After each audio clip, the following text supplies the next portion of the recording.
So now comes to DML. What is this DML?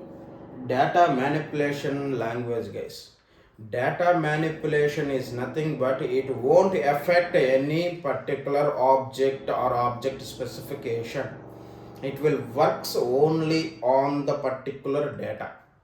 Okay, that is nothing but DML, data manipulation language. Those are nothing but insert,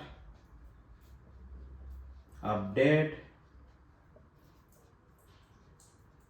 delete.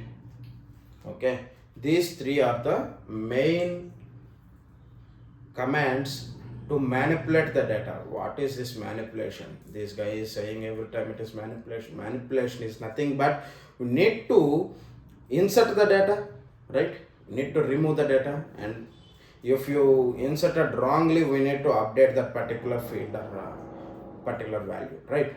These three operations mainly worked on DML side.